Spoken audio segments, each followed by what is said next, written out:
You find yourself in the dimly lit corridors of a grand medieval cathedral, the air thick with incense and the solemnity of whispered prayers. It is the year 1250 AD, and as the flickering candlelight dances across the cold stone walls, a young boy, no older than 10, scrubs the floor with weary hands, his small frame dwarfed by the towering arches above. His name lost to history, he toils in the shadow of holy relics and imposing clergy, bound by the chains of servitude and the weight of unfulfilled dreams. In this moment, the boy is not just a servant, but a silent witness to the stark contrasts of faith and power, a life marked by suffering beneath the sacred veneer of the church. Before diving into these forgotten stories of survival and suffering, if you enjoy learning about the hidden truths of history, consider hitting that like button and subscribing for more content like this. And please, comment below to let me know where you're listening from. I find it incredible that we're exploring these ancient stories together from different parts of the world, connected across time and space by our shared curiosity about the past. In the year 1250 AD, beneath the soaring arches and stained glass windows of a vast medieval cathedral, the chill of dawn settles like a silent shroud. Amid the echoing chants and flickering candlelight, a young boy moves quietly through the shadowed aisles, his small hands clutching a worn cloth as he wipes the cold stone floors. His name is lost to the ages, one among many, but in this moment, he is a servant bound by duty and circumstance, his life unfolding in the suffocating embrace of the church's towering influence. The cathedral, a monument to divine grandeur, rises like a mountain of faith and power at the heart of the bustling town. Its towering spires pierce the grey sky, casting long shadows over narrow streets crowded with merchants, beggars, and townsfolk. Inside, the air is heavy with incense and the murmurs of prayer, a sanctuary not only of worship, but of strict order and unyielding authority. This is a world where the sacred and the secular entwine, yet the boy knows only the harshness that lurks beneath the holy veneer. His days begin before the first light brushes the horizon, long before the choir's voices swell in celestial harmony. He is among the many boys consigned to serve within these walls, children taken from poor families with promises of education and salvation, yet delivered into lives of servitude and silence. The boy's parents, driven by desperation and the weight of poverty, parted with him as one parts with a mere possession, unaware or unwilling to see the toll that such sacrifice exacts. Here in the shadow of the altar, his childhood slips away like grains of sand through trembling fingers. The boy's footsteps are soft but relentless as he navigates the labyrinth of pillars and pews. His tasks are endless and menial, sweeping floors slick with candle wax, carrying heavy vessels of water, lighting and extinguishing the countless candles that flicker like captive stars. Each gesture is performed under the watchful eyes of the clergy, whose stern faces rarely soften, their voices clipped commands cutting through the silence like sharpened blades. In this cathedral, mercy is reserved for prayers, not for those who serve in the shadows. The vastness of the cathedral offers no refuge. Its cavernous nave swallows the boy's small frame, making him feel insignificant beneath the grandeur designed to glorify God. The painted frescoes and intricate carvings that adorn the walls, intended to inspire devotion, instead magnify his isolation. He is a ghost among saints and angels, invisible to the congregation, but indispensable to the machinery of worship. The boy's world is defined by rigid discipline. Hesitation or error brings swift rebuke, and the threat of punishment is ever present. There is no space here for childhood's gentle grace or the laughter of youth. As he moves through his daily routine, the boy's thoughts drift briefly beyond the cold stone and flickering flames. He wonders about the life he left behind, the worn wooden door of his family's humble cottage, the distant fields he once roamed, the warmth of a mother's embrace. But such memories are fragile as the thin candlelight that barely holds back the darkness. Within the cathedral's walls, hope is a whispered secret, and freedom a distant dream. The church's authority is absolute. Its power extends beyond these hallowed halls to touch every corner of the town and every aspect of life. The clergy wield not only spiritual influence, but also control over land, wealth, and justice. In this rigid hierarchy, The boy is at its lowest rung, a mere instrument of service, whose value is measured by obedience. The cathedral's magnificence is built upon the labor and sacrifice of countless such children, their names and stories buried beneath layers of dust and forgotten prayers. The boy's presence is a silent testament to the church's complex relationship with society, a beacon of faith for many, yet a fortress of control for those who serve its purposes. His youth is a fragile thread woven into the vast tapestry of medieval life, where poverty and piety intertwine inextricably. For all the cathedral's splendor, it is also a place where innocence is traded for survival, where the promise of salvation often masks a harsher reality. As the sun rises higher, filtering through the stained glass in kaleidoscopes of color, the boy continues his work, his small hands steady despite the weight of exhaustion that tugs at his limbs. Each day blurs into the next, a relentless cycle of chores and silence, punctuated only by the distant echoes of hymns and the solemn tolling of bells. The cathedral's walls hold his secret sorrows, silent witnesses to a childhood surrendered to the demands of an institution that values duty above all else. In these early hours, before the congregation fills the nave and the clergy take their places to lead the faithful, the boy's solitary figure moves with quiet determination. He is unseen by those who come seeking spiritual guidance, yet his labor is the unseen foundation upon which their worship rests. The grandeur of the church depends on the tireless efforts of those like him, invisible, voiceless, and bound by a strict social order that offers little hope of escape. This cathedral, a beacon of divine light to the world outside, is also a prison for the boy, whose life unfolds in the shadow of greatness. The cold stones beneath his feet are both his path and his chains, guiding him deeper into a world where childhood is a luxury few can afford. Here, amid the soaring ceilings and sacred relics, the boy's story begins, a quiet, somber tale of servitude and survival beneath the unyielding gaze of the medieval church. The cathedral's towering spires were not merely symbols of divine aspiration, they were monuments to earthly power, their shadows stretching far beyond the stones and stained glass, enveloping the town in the church's unyielding grasp. In the year 1250 AD, the medieval church stood as the most formidable institution in Europe, its influence permeating every facet of life. Wealth amassed through tithes, land ownership, and donations made the church an unrivaled landholder, rivaling even kings in political and economic might. It was within this vast network of influence and control that the boy's fragile existence was entwined. For families crushed beneath the weight of poverty, the church's promise of salvation and education was a beacon, a hope that their children might escape a life of destitution. Yet this hope was often a double-edged sword. Many children, like the boy who swept the cathedral's cold floors, were relinquished, sold, or given away by desperate parents who saw no other path.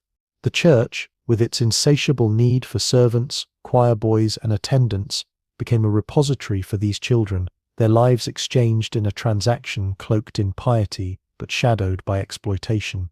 The boy's journey to the cathedral had not been one of choice but of necessity. His parents, burdened by hunger and hardship, had handed him over with trembling hands and heavy hearts, trusting that the church's sanctity would shield him from the cruel realities of the outside world. Yet, within the echoing walls of the cathedral, that trust was fragile. The boy was one among many, a nameless figure in a vast institution where obedience was prized above all else and individuality was sacrificed on the altar of discipline. Within the church, the boy's role was defined by the rigid hierarchy that governed every interaction. Clergy members, from humble priests to lofty bishops, exercised strict control over their charges. The boy's days were regimented, his every action monitored and corrected. The church's discipline was harsh and unyielding. Mistakes were met with swift rebuke, and mercy was often elusive. The boy learned quickly that survival depended not on questioning but on submission, a lesson etched into his spirit with every stern glance and sharp word. The cathedral itself was a microcosm of medieval society, its grandeur a mask for the harsh realities endured by those who served within its walls. The boy observed the stark contrast between the clergy's opulence and his own meagre existence. The richly embroidered vestments, the golden chalices, and the elaborate rituals stood in sharp relief against the boys' threadbare garments and ceaseless labor. The church's wealth was built not only on the devotion of the faithful, but also on the unpaid toil of children like him, whose lives were consumed in service to an institution that valued power and order above compassion. Education, often touted as a blessing for these children, was a privilege meted out sparingly and selectively. While some choir boys received instruction in Latin and music, many others remained illiterate, their days consumed by manual labor. The boy's own education was limited to rote prayers and menial tasks, his potential stifled by the strictures of his station. The promise of spiritual enlightenment was overshadowed by the demands of servitude, and the boy's mind, young and eager, found little nourishment within the cold stone walls. The church's influence extended beyond the cathedral's doors, shaping the very fabric of medieval society. It dictated moral codes, administered justice, and controlled vast tracts of land worked by peasants who owed allegiance to ecclesiastical lords. In this world, the boy's life was predetermined by birth and circumstance, his fate intertwined with the church's unassailable authority. The institution's reach was such that even kings deferred to its judgment, and its decrees shaped the lives of all who dwelled beneath its shadow. Within this context, the boy's servitude was both a product and a symbol of the church's power. His existence was a quiet testament to the thousands of children consigned to similar fates, their identities erased in the pursuit of order and obedience. The cathedral's magnificence, its soaring arches and sacred relics, was sustained by the labor and sacrifice of those invisible to the faithful masses who gathered beneath its roof. The boy's story was but one thread woven into the vast tapestry of medieval servitude and spiritual authority. The church's control over these children was multifaceted, encompassing physical, spiritual, and emotional domination. The boy was taught to view his position as a divine calling, a service to God that transcended personal hardship. Yet beneath this veneer of sanctity lay a system that commodified youth, using children as tools to bolster the institution's grandeur and reinforce its social hierarchy. The boy's sense of self was slowly eroded by relentless demands and the ever-present reminder of his lowly status. Despite the church's claims of benevolence, the boy's daily life revealed a harsher reality. The promise of salvation was tempered by the cold discipline and isolation that marked his existence. The clergy's authority was absolute, and their treatment of servants often reflected the broader societal indifference to the suffering of the poor and powerless. The boy learned to conceal his fears and endure his burdens in silence, his spirit tempered but not yet broken. The boy's place within the church's vast machinery was precarious and anonymous. He was one of many whose lives were shaped by forces beyond their control, caught in the tension between spiritual aspiration and earthly subjugation.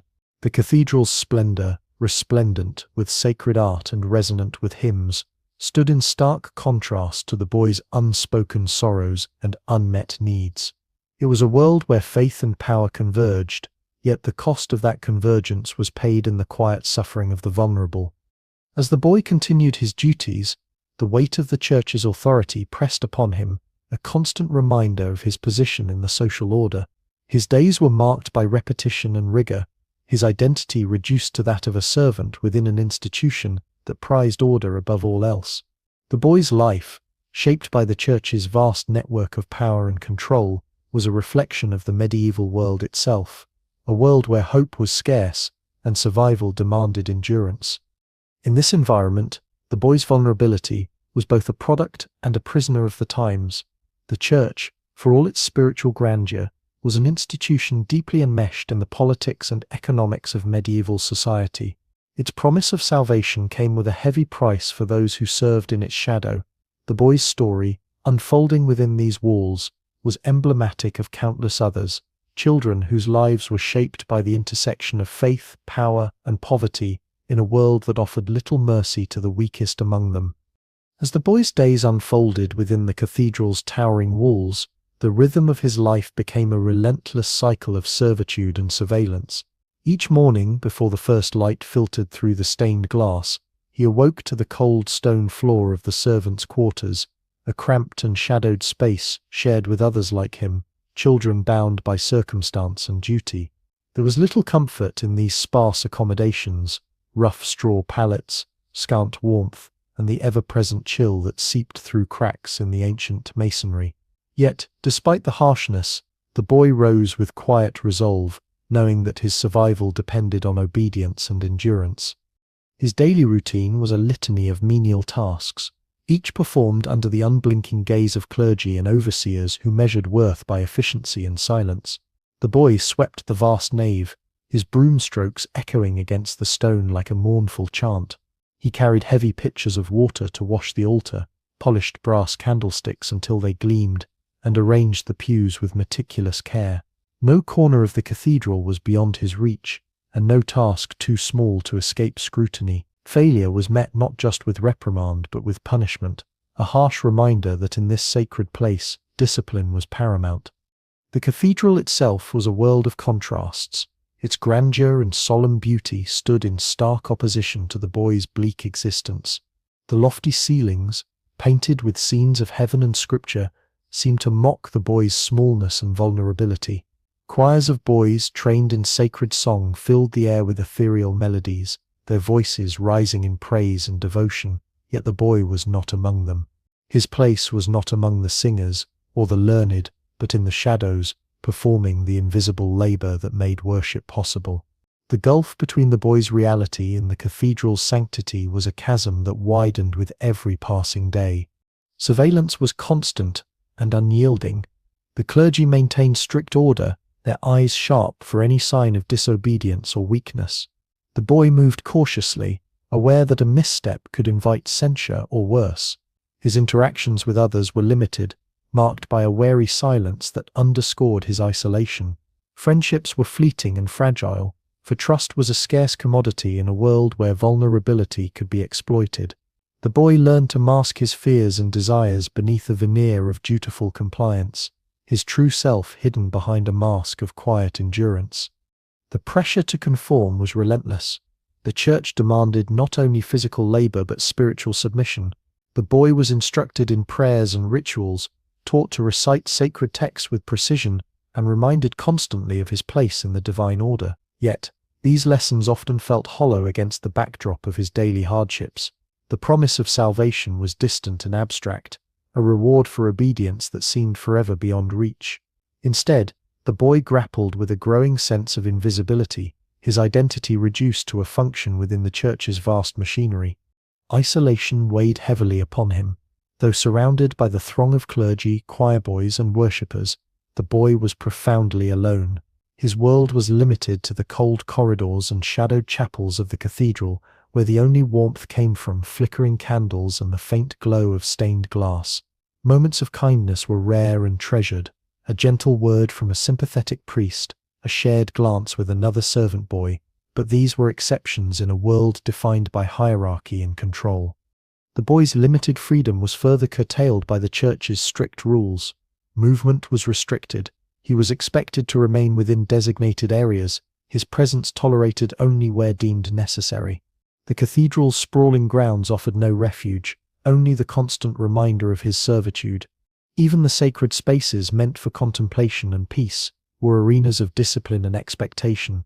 The boy learned early that his desires and needs were secondary to the church's demands, that his life was not his own but a thread woven into a grand design beyond his understanding. Yet within this harsh existence, the boy's spirit was not entirely extinguished. He found fragile moments of solace in the cathedral's art and music, the intricate carvings of saints and angels, the soft murmur of chants drifting through the air. These glimpses of beauty offered brief respite from toil and fear, small islands of grace in a sea of hardship. The boy treasured these moments, clutching them close as silent acts of resistance against the bleakness that threatened to consume him. Despite the weight of his circumstances, the boy's curiosity and yearning persisted.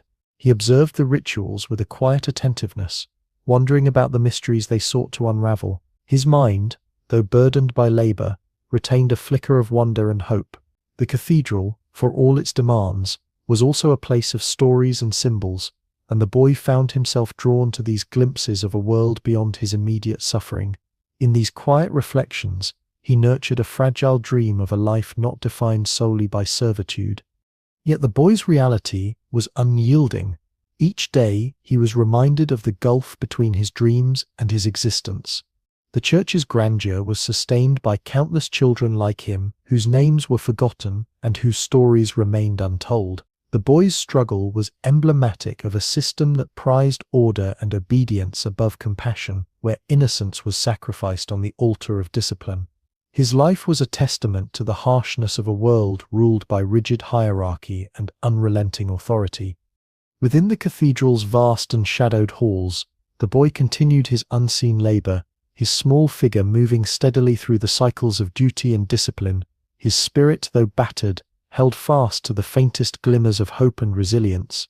In the silence between the chants and beneath the weight of stone and scripture, the boy's story unfolded, a quiet testament to endurance in a world that demanded conformity and sacrifice. Within the cathedral's towering walls, beneath layers of incense and hymn, the boy's fragile existence darkened as shadows of abuse crept into his daily life. The church, a sanctuary for the faithful, harbored a harsher reality for those like him, children bound not only by servitude, but by suffering. What began as silent endurance soon became a battle against the cruel hands and harsh words of those sworn to guide souls yet blind to the innocence they crushed. The boy had learned early that the church's discipline was unforgiving, but the line between correction and cruelty blurred with alarming ease. Clergy members, entrusted with spiritual care, sometimes wielded their authority as a weapon.